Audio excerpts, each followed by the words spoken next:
Сәлеметсіздер ме балалар? Хал жағдайларыңыз қалай? Бүгін бізде математика бірінші сынып, екінші сабақ. Тақырыбымыз заттар тобын салыстыру. Балалар, яғни біздер бүгін заттар тобын салыстыруды үйренеміз.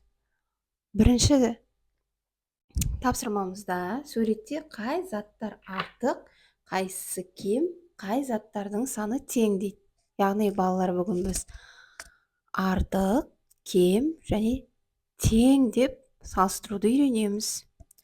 Суретте көріп тұрғандарымыздай ақ тарелке 4, ал қызыл кесе болса үстелдің жанында тұрған қызыл оюларымен ол 5.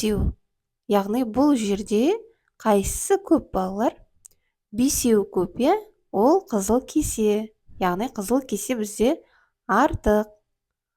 Екінші, қызыл кесе айтып өткеніміздей 5, ал шәйнекті көрейік. Кесенің қасында тұрған шәйнек 2, иә? Бұл жерде, яғни шәйнек кем болып тұр, аз болып тұр. Аз болса біздер кем деп айтамыз. Ал 2 тарелкада да печенье 5-5-тен берілген, яғни тең болады. Осылайша балалар суретке қарап тең емес екенін айтамыз. Енді балалар, суретте 4 стакан және де 4 тарелке берілген. Яғни 2 тең деп айтамыз, иә? Бірдей болса 4-те 4 болған жағдайда тең деп айтамыз. Ал енді біріншісінде 4 стакан, астында 5 тарелке. Бұл яғни кем. Үшіншіде 5 стакан, 4 тарелке. Бұнда артық. Төртіншісінде 1 стакан, 2 тарелке тең емес. Заттардың санын салыстыр дейді. Яғни бірінші суретте 5 алма берілген, ал екінші жағында жасыл алма 3, иә? Яғни 5 алма көп, бұл жерде артықты 5. Енді екіншісінде сары алмұрт 7, екінші жағында жасыл алмұрт 7, яғни бұл жерде алмұрттың саны тең. Үшінші, бізде өрік 5 өрік қызыл және де 7 көк өрік берілген, бұнда 7 артық, яғни 5-тен көп. Көк өрік артық, яғни ол көп, 7. Ал алмұрттардың саны тең. Алмалар бізде қызыл алма көп болғандықтан, жасыл алмаға қарағанда қызыл алма артық деп айтамыз. Балалар, сонымен бүгін біз қандай тақырыпты өтіп жатырмыз? Яғни біздер айтып өткенімізде артық, кем және заттардың қайсысы тең екенін біліп жатырмыз, иә? Ал енді соңғы тапсырмамызда, үшінші тапсырмамызда отбасы мүшелерін ата.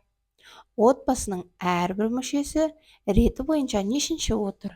Санауды сол жақтан баста деп айтылған, иә?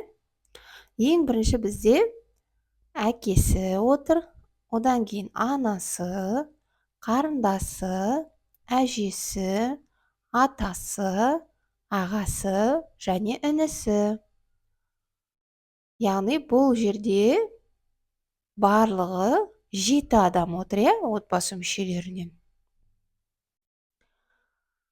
Ал енді нешінші отыр? Әкесі бірінші отыр, анасы екінші отыр, үшінші қарындасы, төртінші әжесі, бесінші атасы, алтыншы ағасы және жетінші ең соңғысы інісі отыр, Енді сенің отбасыңда ересектер көп пе, әлде балалар көп пе дейді.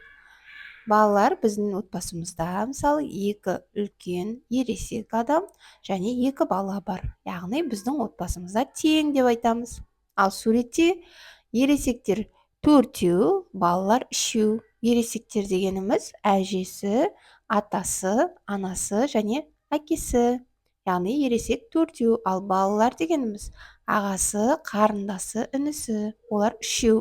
Яғни суретте ересектер көп, олар артық. Балалар, сонымен бүгінгі біздің сабағымыз аяқталды. Каналға тіркеліп, лайк басуды ұмытпаңыздар.